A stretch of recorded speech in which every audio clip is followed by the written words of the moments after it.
I can also tell you, and this might sound crazy, but based on our investigations and stuff that we've seen, okay, there is definitely something that I think would rival what we know currently with physics, and a tech that potentially is out there that we don't have the ability to reproduce, because it would basically be like dropping a cell phone right off back during the time of maybe cavemans. So like we just don't have the tech to develop it yet.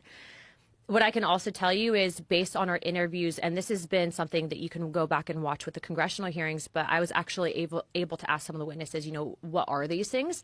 And they keep saying interdimensional. And then when you talk about the interdimensional aspect of, are these things pre-existing, maybe outside of what we currently know as our own dimension?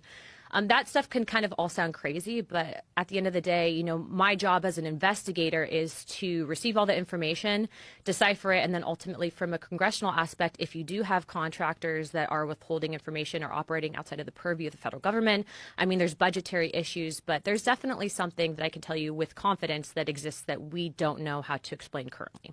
So when you say that it operates outside our understanding of physics, what specifically are you saying? Like what happened? To I guess break it down in simple terms is that I think that some of the tech that exists, that whatever these things have, these energy things have, energy things? What do you mean? Well, they call them interdimensional beings.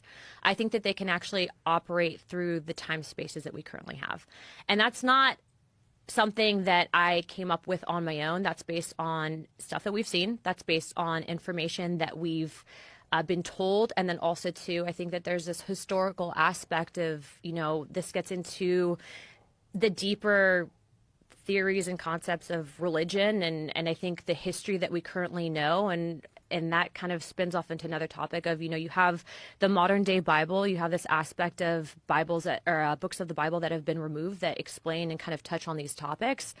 And I think that we're in a time and age where you have such a vast amount of information that we have access to via social media, via your cell phone, via the internet.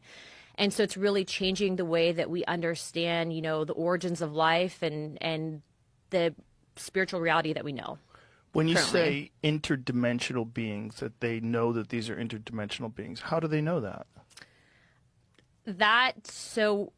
Based on testimony, would be based on witnesses that have come forward. But what I can tell you is, so the witnesses just were told that they were interdimensional? that they've seen things. And what I can tell you, without getting into classified conversations, is that there have been incidences that I believe where very credible people have reported that there have been movement outside of time and space.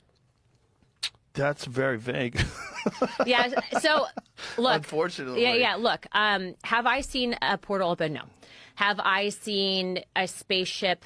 Personally, no. Have I seen evidence of this? Yes. Have I seen photo documentation of aircraft that I believe were not made by mankind? Yes. Is there historical significance to this? Yes. Is there multiple events that go back to, I would argue, maybe even before the time of Christ that have documented this in text? Yes. So do I believe that the government has access to certain technology? Yes, to an extent. And I believe that certain contractors potentially have back engineered this tech. I think that that's what can explain the advancements that we're seeing. But I also believe that this is a dangerous level of hidden information from the American people, because if you have an aspect of the federal government, which I can tell you, I, with two other members of Congress, were denied access to information at Eglin Air Force Base pertaining to whistleblowers because of the fact, and we can get into that story and what happened at Eglin in a second, but we were denied access and told that we don't have security clearance or the read-in authority on a special access program. That's a problem, because I'm supposed to represent and be an investigative body, and you have then people who are unelected that are operating basically in secrecy, and that's a problem.